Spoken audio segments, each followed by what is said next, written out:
Dentistry and General Radio Network presents the Independent Dental Practice Podcast with Dr. Sonny Spera. In this episode, so my question to most of you out there, what kind of systems do you have in place if an employee doesn't show up? Do you have emergency contact? So with that in mind, what do you do to protect your team? Well, a couple things we have.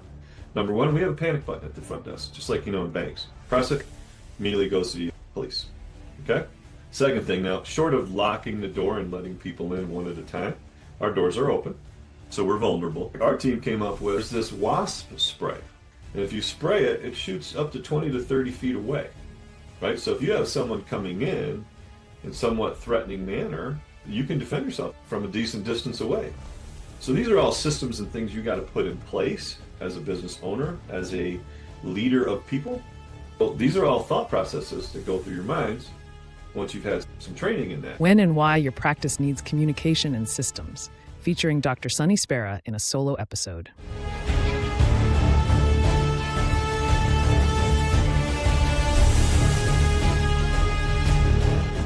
Welcome to the Independent Dentist Practice Podcast, Dr. Sonny Spera. Today I'm going to do a solo episode. I want to talk about teamwork and some systems and just how the flow goes with a reality check. I just want to go over a day that I just had 2 days ago. This was a Wednesday for me, and I work in we have 5 offices. I was in one of our offices, and normally I work 7 to 12. My son, Marcus, comes in at 10, and he works 10 to 12. We take lunch 12 to 1, and he works 1 to 5. So we have some overlap. He was not coming in this Wednesday. He was covering in another office for another doctor. Okay, so we get there. We have our morning huddle at 6:35 in the morning, and one of the hygienists are not there. There's 2 hygienists that are booked, 7 to 12 solid, and then in the afternoon, one hygienist, she's my hygiene coordinator, she takes some admin time, doesn't see patients, and the other hygienist does. However, she had one patient that they couldn't reschedule with some peri work, so she had her in her appointment book. I was like, okay. We get to the hygiene meeting, and the huddle, no one hygienist. Now, she's not fresh out of school. She's been a hygienist for a bit. She's been working for us a relatively short time. I'd say about 2 or 3 years. Wonderful gal, and this is completely out of character. So she's not there, so we're like, okay, so maybe give her a couple minutes. Okay, maybe she's a couple minutes late, doesn't show. So I asked our other hygienist, Shannon, I said, do you know what's going on with?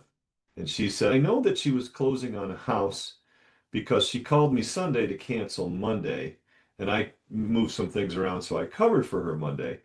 And then she said Wednesday she had to be out for the closing, but her husband told her no, he could handle it. She didn't need to be there, so she planned on being there. That's all we knew. Okay. Now, 2 patients at 7 for 2 hygienists, 2 patients at 8, 2 patients at 9, 2 patients, you get the story. Okay, so there's about 10 patients booked. We have an emergency contact from all employees we get. We have 1 emergency contact, 2 emergency contacts, what have you. So Chrissy, our office manager, and she's working our front desk until the other gals get there. She contacts first the employee, no response, no answer. First emergency contacts her husband, contact him, no answer, no response. Okay, not good. Then we got to go to emergency contact 2 and emergency contact 3. So the tip here is every employee you should have emergency contacts. What if something happened to her? What if she was in an accident? What if something happened? Well, you can't think of too many pleasant things, but let's think of something you don't know. That's the problem, right? Your mind is spinning and you've got this day in front of you, right? Now, my schedule is typically I have 2 assistants that start at 7. So I have 2 columns. Sometimes I have a third, but I have two columns set from 7. My 3rd and 4th assistants show up around 8 o'clock. So I have Pam and Dean are helping me and they're assisting. And then at 8 o'clock comes in Lindsay and comes in Mary, and it's wonderful. Sometimes I have another assistant, but that's usually when Marcus is there at 10. So we overlap, right? So I have 2 assistants. They're both at the huddle. We're ready. We don't know about the hygienist still.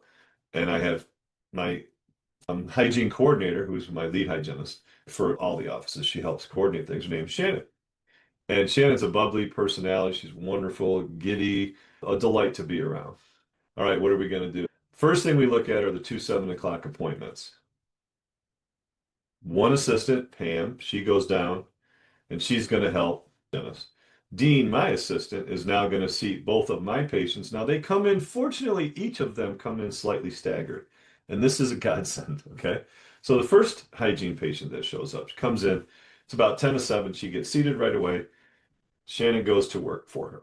The other patient comes at 7-ish, and we seat him about 7:05. So I'd say about 5 minutes, anywhere between 5 and 10 minutes, he's seated. The assistant seats him, goes over his medical records, takes the necessary x-rays that are due that day, and has him set. My assistant, Dean, meanwhile, has seated my first patient who came at 10 to 7, who's in for, I believe, 2 fillings. I think it's 4 DO, 4 MO, 5 DO, okay? And another patient's coming in for another procedure. I can't remember what it was. So the patient's coming in for the fillings is great. We seat him, we get him done. And we're going to be okay. So that's a 5 or 10 minute window for anesthetic. So probably right at 7, I can get that done. The other patient comes at 7. Dean, meanwhile, seats the second patient. Now, they also have the room set up for probably the first 4 or 5 patients. Now, our office, this office has 9 operatories, okay? I generally work out of 3 or 4. Hygiene generally uses rooms 1 or 2, and they have a third room that they sometimes will use. So we'll say rooms 1, 2, 3, and 4 are set up for hygiene. My rooms are 4 through 8. I don't generally use 9 very often. Okay, so that's how it's set up. This is what happens through this whole transpiration, right? So now we're getting to 7:35. I have about 7:30, I get a note to come check the hygiene patient. Meanwhile, she has moved on to the other patient. My assistant then goes in with the patient she's completed. I'll be down and we'll do our exam. I have the 2 fillings and another procedure wrapping up the 2 fillings. That's 7:25-ish, maybe 7:20-ish, around there. I have to make sure the patient in the other room is prepared and set up. And I think we were doing something. It might have been an extraction and a graft. I can't remember, but I think that's what we did. So he's actually getting them as well. So you're trying to keep things flowing, but we're also going through our mind, is our hygienist okay? Well, Chrissy, our front desk, our office manager and office administrator for the Norwich office, she is very diligent trying to reach people, and she also knows what's happening. So she cancels one of our 8 o'clock patients to give us just a little bit of breathing room. Okay, smart move. So hygiene patient 1 is checked and out by about 7:35. Hygiene 2, which would have been our other hygienist, is underway. The assistant is sitting with them. They're not really being ignored. Hygienist goes in and she finishes and completes that around 8-ish. Okay. 8 o'clock, her next hygiene patient is seated by our assistant, who is now bouncing back and forth.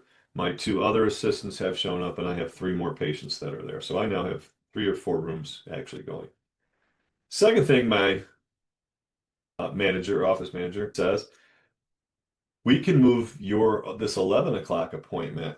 It's a new patient, so it's a new patient. That means full set of x-rays, perio chart, etc. We're going to move that over to your schedule. We'll put that in column 4 or column 5. And what we'll do with the hygiene is we'll stagger some appointments, right? So we have a little bit of overlap. So we go to an assisted hygiene schedule, what some people will call it. It's what we call it when we do it. Completely unplanned and completely impromptu. By 8:30, 8:40, we now know from the hygienist's mother is that the hygienist is alive. Okay? That's a good sign. So that takes some of the internal thought and stress out of your mind, gets you back focused a little bit more on what your task at hand is. But all these moving parts with the different dental assistants, the different front desk admin people, Marissa, Dina, therein have to work in concert. And it was truly amazing to watch how this whole thing played out. Come the end of the day, the number of patients that we saw, were there hiccups, were there bumps? Might have been. But did the patients perceive any? Honestly, no. And the only reason that happens is because everybody does their job.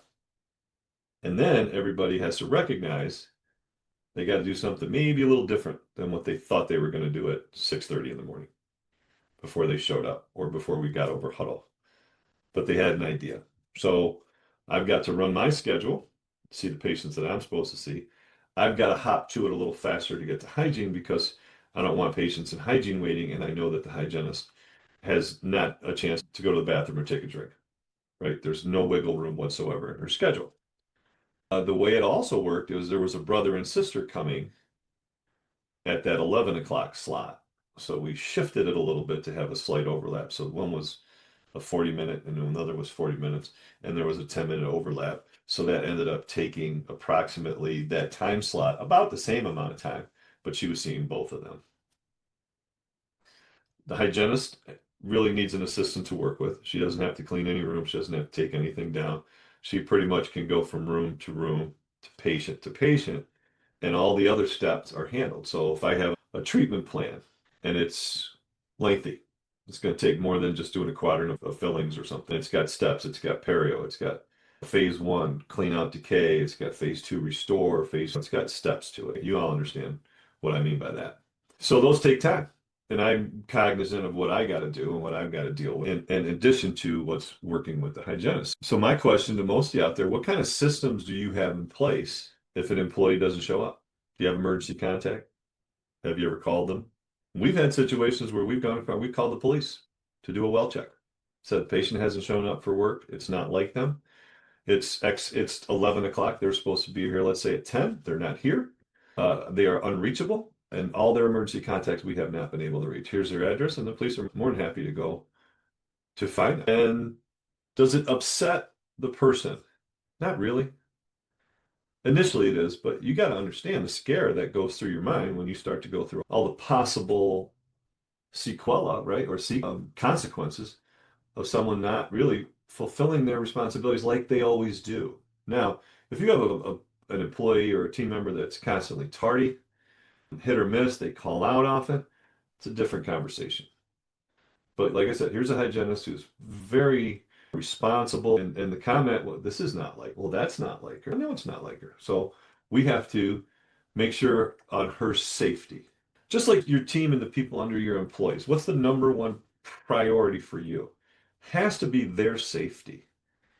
And what does that mean? That means if you have a disgruntled patient or someone upset or someone makes lewd or improper comments, it's your office. If you want no shoes, no shirt, no service, you set those rules. That's our office, and I've had to dismiss a few patients simply because of their behavior or inappropriate language towards someone in our office. We don't do that here. That's the comment. I said that's not acceptable here. And if a patient that they get miffed about, well, that's okay. Like there are other providers. We're not the only show in town. So you can find another office that best suits your needs. And in the moment, if you've ever done it, first of all, it's liberating and it's tremendously supportive of your team, especially if you got someone taking some type of abuse, be it verbal or threatened of any kind. Employees, maybe they have an ex, and that ex is coming around the parking lot. And you've got to protect your employees. You've got to protect your team. That is your number one priority. A couple other things that we've done at the front desk. First of all, we've taken active shooter training. We do it every few years. We have a couple of police officers come in. We have the entire team there, and they talk about what do you do in the event of an active shooter. Have you ever crossed your mind? For example, when you go in a restaurant, before you sit down, do you know where all the exits are? Do you know if there's any barriers between you and an exit that might provide cover for you in the event that you need it? Are there any potential weapons that you could use between yourself, your family, and wherever you have to get out? Is there a fire extinguisher you might be able to use as a combatant? So these are all thought processes that go through your minds once you've had some training in that. So with that in mind, what do you do to protect your team? Well, a couple things we have. Number one, we have a panic button at the front desk, just like in banks. Press it, immediately goes to the police. Okay? Second thing, now, short of locking the door and letting people in one at a time, our doors are open. So we're vulnerable, right? Someone can come in and do something stupid. Our team came up with, there's this wasp spray. And if you spray it, it shoots up to 20 to 30 feet away, right? So if you have someone coming in somewhat threatening manner, and you need to, you can defend yourself with that from a decent distance away. You can put somebody, in a state of confusion, hurt their vision so that you can get to a safe spot, or you can protect people or get out of harm's way. We've never had to use it, knock on wood, but those things are there, and that's right below the counter. So you have to think some of these things through, and then God forbid something does happen. What if a patient goes down with a heart attack? What's your protocol? What's your emergency response procedure, right? So these are all systems and things you got to put in place as a business owner, as a leader of people. What would you do if that's your family? If you think your team is your family, well, if that's the case, how do you protect your family? What do you do if a family member doesn't show up? What do you do if a family member acts erratically a day or two? We had that happen. We had a team member who was acting completely out of character. Well, she was having some mental issues, and turns out, I think it was something to do with some of the imbalance of some of the medication. Or what do you do if you have in your own family? And I'm getting that age, right? I'll be 62 this year, and my parents are still alive, and my dad's 91 today, as a matter of fact, and my mom's 89. They're not together, they're separate, so they're in different areas. But as they age, what do? They become forgetful. Their cognitive's not as sharp as it was. Or what if it's really slipping? And now you have to worry about protecting themselves from themselves. So that going back to our scenario of our day, that's a relief when you know that your hygienist is alive and she's going to be okay. Still haven't spoken or still haven't made true contact, but at that point, we can all zoom a little bit more into and focus on the tasks at hand and making the day go without a hiccup. How do you handle it? What would you do? You have two hygienists, one can't make it. One option, right? Just you have to reschedule everybody. We've had to do that. Believe me, we've had to do that. We've had to run shorthanded. I generally like to be maybe a person or half a person too many schedule. So in the event someone calls off, their kid's sick, priority, something happens, we'll cover it. And I get a lot of calls. I talk to a lot of docs a lot of different times, and they'll say, how do you handle this? And what do you do in this scenario? And a lot of times it comes down to the end. You just get it done. Now, some people, what does that mean? You just get it done. Here's this example of this day, almost from hell on some levels, but on other levels, it was a joyous day. I'll give you an example of 3 patients that I had.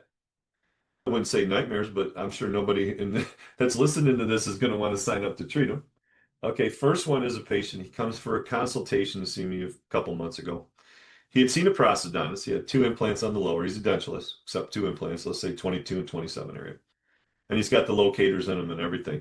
And he proceeds to tell me, and the prosthodontist treated him, right? Okay. That the dentures weren't made right, that this wasn't right, and they couldn't, they didn't, nobody knows what they're doing. They can't work with the locators. And do you do this work? And I said to him, yeah, we do this. What were some of the problems? He explains the problem. So I said, okay, so this is what we do in this scenario. And we worked up his treatment plan. I showed him the video consent. We have video consent for a number of procedures we do. That means a patient watches a video. The video explains the pros and the cons. Like with dentures, it basically says, we have a responsibility and you have a responsibility. This doesn't work if we both don't do our parts. We'll make the denture to the best of our abilities. You have to do everything you can to wear it, maintain it, clean it, learn to speak again, whatever, right? All those things. So we go through that, and their biggest complaint with the other doctor was they didn't get any of their money back. He refused it. Now going back, he probably had seen them for a number of adjustments, and it wasn't going anywhere. So he probably said, see ya. Or they said, see ya, or they were unhappy. Whatever it was, there was a separation, and they wanted their money back, and he gave them 0 back. So they're upset about that. So that's their biggest question is we get our money back, we're not happy. And I said, you've seen the consent form. There's 2 sides of this. We will do everything we can to satisfy what the needs are for your case. And in those scenarios, no, I don't feel a refund is necessary. If you're not doing your part, then I can't do it for you. So they were not happy with that answer. So they left. I figured I'll never see them. Well, sure enough, they come back, and we wanted to be, in this case, knowing what I knew, I wanted to be paid up front, which they did. Now, this was going to be the sister of the patient was paying for it. And the patient speaks calmly and slowly and very deliberate. And I read this and I know that. So here we are with this patient. We're at the third try-in. We've changed the size of the teeth. We've changed, and there were some legitimate reasons. So we're doing digital dentures. We have our own lab, and we are working through some things. Okay. Have we perfected it? No, but we're getting better at it. So there was a little bit with the setup. I agreed. So I said, I want you to take these. So we give them the denture at the try-in stage, and it's a all tooth colored denture. So it's all white. It's just made for try-in, and it's printed. And the lower, we make it, and we don't have the attachments, although we have it so it seats. So first time he tries them, the bite's not great. I don't like the bite. So we send it back. We get another one back a week later. We put in, the bite's 1,000% better. However, it's very broad, and the teeth on the upper don't really oppose the ridge on the bottom, but they're close. But let's just say that the arch width is a little bit wide in the posterior. And he said he wears them, and he got this complaint, that complaint. And I was like, yeah, I agree with you. I think we can change the shape of the teeth a little bit, right? Because we're going to need to close that arc down because we're going to bring those teeth in. So we do all that, and I think we have a really nice denture made. This is number 3. We give it to him, and he comes back, and I tell him, write down, and he writes down a list of questions, of which a couple things he said.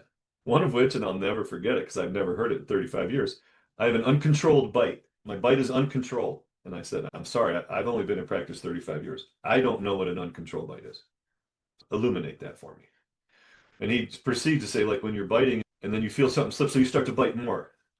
And I was like, okay, so maybe the denture and the security of the fit isn't all the way there. Oh, no, it's more than that. Okay. The frenum needed a little bit more relief. That was one thing. We come to it after a 5-minute description. The ridge on the outer edge, it was too much pressure all around. And I put a light in there, and I got a sore spot in there. And he starts telling me all this. And I'm like, okay. And then a couple of more descriptions that are just part of wearing a denture. And then he goes on to explain all the sore spots he's having on the bottom and all the troubles he's having. And he's been wearing them. And a little hard to eat, can't eat with them. And say, okay, all right. Meanwhile, his bite looks fine. So I adjust the frenum. I adjust the anterior flange, the borders a little bit, bring them down just a tad, not much. There was a little bit, if you pulled on the lip, there might have been a little bit of a drop of the denture, but very little. Okay. So I'm like, okay, so I make a few adjustments there. I look, his tissue is gorgeous pink coral. Beautiful. No pressure spots anywhere on the upper. Okay. I look on the bottom where he was complaining, like the lingual, the lateral throat area down in there, that there was rubbing. And so sometimes you get that little undercut in there, but it really wasn't.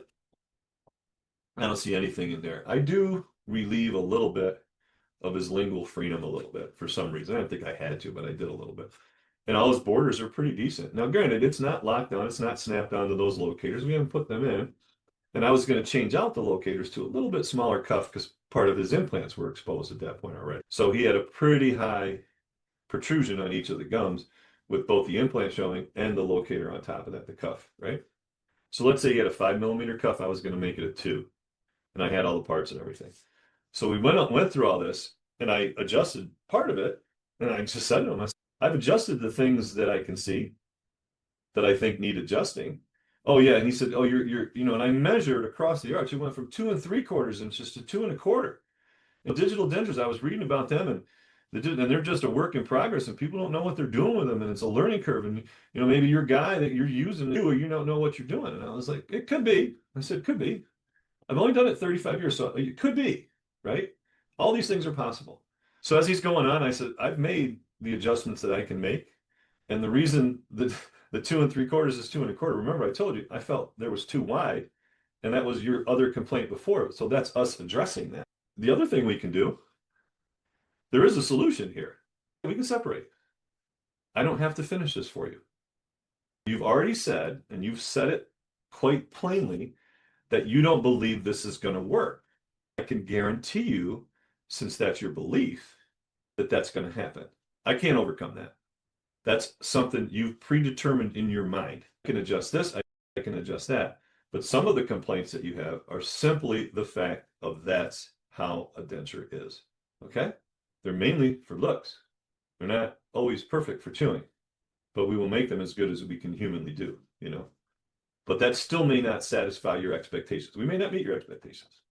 So mind you, I got this patient, I'm talking this patient way. All this other stuff is going on around us, right? So that's patient 1. So we ended up, he said, I get my money back? I said, I've got a lot of time and effort invested. What do you think is fair to give me for my time and what we've done so far? He said, I think $1,000 is reasonable. I looked him in the eye, shook his hand. I said, you have a deal. I'll return the rest of your money. I wish you well. He gave me the teeth and he left. Okay, so that's one patient. And that can throw your day off, right? Let's face it. It can't be all things to all people, right? That's one patient. Now he's in the corner room.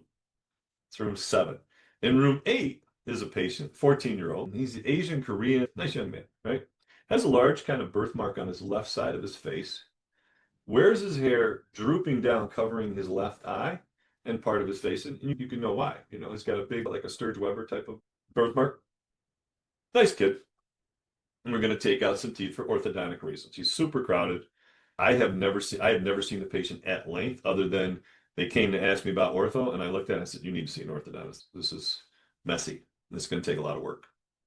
And you might have to have teeth out. I went through a bunch of things. So they're here, and they need 4 premolars out. And so I'm like, okay. And initially they wanted to do both lowers, and then the mom said, I think it might be better if we just did one side. And I was like, yeah, that's what I talked to you about. Probably easier to do one side than to do a whole lower and have them numb from ear to ear. Yeah, and he's really anxious, really nervous. And at this point, the child hasn't said a word. Should have yellow flag number 1. So I said, okay. So I said, the hardest thing is going to be to get you to put your teeth to sleep, right? To make the teeth go to sleep so we can do this and it won't hurt. I said, so we're going to, and then we have a technique that we do, Jeffrey Who's painless injection. Takes some cooperation. So we said, okay, here's what we're going to do. Here's how it's going to go, et cetera, et cetera. We go and do that. The kid starts to whimper. And as his mom reinforces it, his whimper becomes almost an all-out cry. Okay, that's wonderful. And that's just the lower. I still got none the upper. I haven't given him a palate yet, right? When I was doing it, I go, right now you are not feeling this at all. So I understand it might have felt a little bit before, but right now you're not feeling anything. So you're getting a little carried away in so many words. Just to be honest with them. I'm not going to ever lie to a patient. So then we got to numb the top, and he carries on even worse. And of course, from the palate, I said, no, you're going to feel this. There's going to be a lot of, it's going to sting, a lot of pressure. It's going to be a second. Okay. And of course, he's screaming at this point, almost screaming. I'm like, this is just unrealistic and totally overreaction. Okay. All right. At that patient, I have another patient in the other room. We're finishing a crown for her. My assistant, I think, is doing a scan, and she hears everything and then say, sorry, we're just trying to help this young man out. And she's like, oh, no, you're fine. I get it. I peek back in the room. The mother is, now the child's in about a 45 degree. He's not totally supine. He's about 45 degree. She's standing and holding his head in her arm, like almost like a headlock. And her face is down and she's petting his face. Like, oh, and I was like, oh, this is going to be a problem. We're going to have mom interfering with the communication between myself and the patient. But I said, okay. So I have another patient in another room. We're going to take out number 15, periodontally involved. It's bad tooth. It's the first real step on his treatment plan. We're trying to get rid of some of the bad abscess, whatever teeth, right? So I give him everything. I tell him I'm going to seen the video. We're ready to go. Start to give his infiltration. He's starting to act up a little bit. And I see him tensing, and I'm trying to talk to him, and he's not really listening. So then I go to place the palate, and I said, okay, you're going to feel it. I'm going to put my finger's going to be pressure with my finger, but you're going to feel a little bit. And then he just, and he flails and freaks out and literally throws his shoulder and arm into me. Knocks my hand out of his mouth, holding the syringe. I take a step back, and I was, what are you doing? Oh my God, I couldn't take it. I was like, I can't really do this without. If you want me to try, I'd be happy to, but that's not going to be good for anybody. I just couldn't take it. I said, yeah, it stings. It hurts for a second or two, but that's a second or two. And he totally overreacted. I said, my priority here is I got to protect you. You hit me like that, and that needle slips and goes in your eye or something. You know how much damage you're going to have? I'm not worried about me. I'm fine. I'm safe. You're going to be in trouble. So trying to explain that to him. So this is just some of the patients I saw on this day. So I'm starting to look around and go, boy, it takes a special type of crazy to deal with this Wednesday. But my team they're solid. They're right with me the whole time. So go back in to see the patient to do the extractions. And I said, okay, are you feeling numb? And he's like, eh. He kind of throws his arm, almost hits me again. Like this kid almost hits me. I was like, what in the world? So I said, are you feeling, I said to the mom, I said, can't treat you. And she said, oh, yeah. And I said, he needs to communicate with me. I said, I'm not going to work on him. I'm going to work with him. So I'll give you guys a couple minutes to talk and see if we can get to that point. But at 14 years old, he should be able to speak to me. as I ask him questions, he should be able to respond. So I can make this more comfortable for him if I need to, but I'm not going to just do something to someone. She understood. I gave him a couple minutes, and then I went back. It was a little different story. He all of a sudden could talk again. So you deal with all those things, but you've got all these other things going in place. So getting back to communications and systems, where does communications come in play here? You've got to have clear communication between the back and the front. How are you handling things in the back? And how can the front help ease the situation? We may ask a front desk person, can you come back and help us run some sterilization? Can you come back and maybe turn a room around for us? Which they've all been cross-trained and they're able to do that. Now, granted, I'm not going to ask them to give me a setup for XYZ and they're going to know every instrument. No, but I am going to ask them sometimes, hey, can you clean and sterilize this room for us? So we can then move somewhere else because we're overbooked and slightly understaffed for this. And they have no problem with that. We do use a little walkie-talkies with each of the team. We're not great about it, but we do have them. And we'll ask, hey, can I bring the patient up now? Are you okay? Yes, we're fine. Bring him right up. Because we have the one patient, right? We got to make sure that he's going to get his refund and that we account for the accounting that's coming up when he leaves the office because he just wants to kind of dart. And I was like, no, I said, there's no hard feelings. Come on, let's just get this stuff squared away and be done, right? So that takes a little outside the box.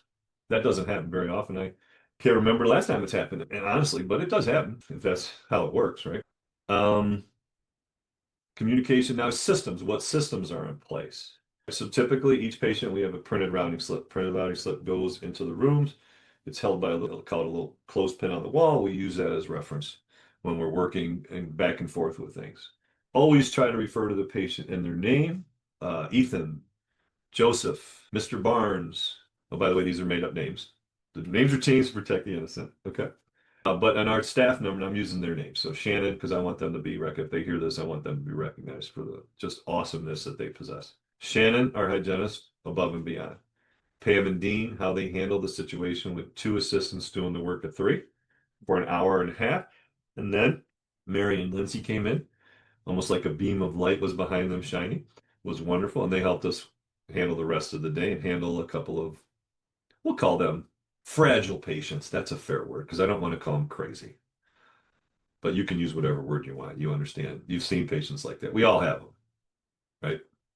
Some of them come in with yellow flags. Some of them present yellow flags in the middle. And sometimes you can put a fire out just by very good communicating.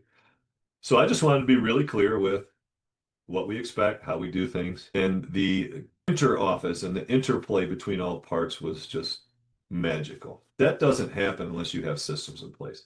How do you handle patients, or excuse me, how do you handle an employee who doesn't show up? What's your protocol? Who does it? Who's making the calls? Who's following up? Last thing you want is 6 people calling 5 people. Now you've created a hysteria that doesn't need to be there, right? Because if you call mom and mom answers the phone, yeah, we're trying to reach your daughter. Oh my God. And sometimes they'll run right over. Oh yeah, she's here, blah, blah, blah, blah, for whatever reason. Okay. So you got to do that. Now, the rest of the day, the end of the rest of the day, the hygienist came in. So I'm on the phone with the credit card company handling that. We have a little private office in this house. There's a very light knock. So I'm like, yeah, I'm just like, yep. So that's all I said. So she comes in and the look on her face, she was mortified. She says, oh, I said, I'm just happy you're okay and you're well. I'm on the phone with this. I have to finish this call, but I'm glad to see you. We were worried about you. That's all I said. And she understood, right? Now, she worked the afternoon. So our hygienist, Shannon, was able to see the one patient and then handle her admin time. But in the end, that morning, we canceled one appointment and we moved a full mouth series over from hygiene and perio exam to the doctor's side with an already full schedule. So it overburdened us here. But when the team understands their mission and they understand there's a method to the madness and almost like never let them see you sweat, that was the definition of the day. If you walked in, if you were someone shadowing me, you're going to be a dentist, or you're shadowing a hygienist, or you're coming in and maybe you're in the high school to careers partnership and you're learning and you're watching things happen, you really wouldn't know. And that's the most amazing part when all said and done. The end of the day, the hygienist worked the afternoon. She had a perio patient and 3 patients. She had $900 worth of revenue that she brought in. Our hygienist for the morning did $1,600. Now, those are higher numbers than normal for sure, but the hygienist in the morning saw 8 patients, It might have been 7, but I'm pretty sure it was 8. And my production for the day was 13,000 in that 7 to 12 slot. So those things don't happen with one assistant running their head off or people that don't communicate from department to the department. And I'm not doing this to brag or say, because by any means, there's plenty of people that do way more than me, and there's other, it doesn't matter. Just the point, I'm just trying to give you real facts on a day that if you looked at it and I explained this to you, you'd be like, that's a day from hell. It really wasn't. I was done 12-ish, 12:15. I wasn't stressed. I had a big smile on my face. It was a pleasure to work with some of the most caring, gifted people that I know.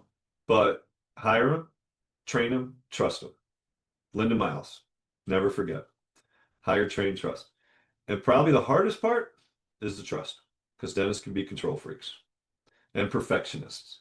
And perfectionist is the enemy of excellence, right? So I've learned to accept a lot of things and strive for perfection, but in the strive for perfection, sometimes you're going to catch excellence. And that's what we hope for. So for yourself out there, just remember, try to have good systems in place and then try to follow them. And you also never understand how strong the roots are till the wind blows. So on this day, the wind was blowing all over the place like a hurricane coming through there. But in the end, the fortitude and the courage and just the compassion of that team is just spectacular. So here's to hoping that you guys enjoy the same type of team environments, but remember your role in all of it. And if you create it, you can have it. Folks, thanks for listening to the podcast. I appreciate your support. If you like the show, click like, subscribe, share it with your friends. That's how we can get more shows put on the air. If you don't like it, well, contact me, sonnyspera@gmail.com, or text me, 607-624-2962. I thought today's topic was important to share, so I thought I would do a show by myself. Hope you enjoyed it. And again, if not, please share with me any of your thoughts, ideas, or if you want to be a guest, please hit me up. Thanks, everybody. Appreciate you all. This has been a production of Dentistry in General Radio Network. Visit our website, dentistryingeneral.com, to join engaging clinical and business conversations, explore our dental podcasts, and stay updated on our upcoming live events.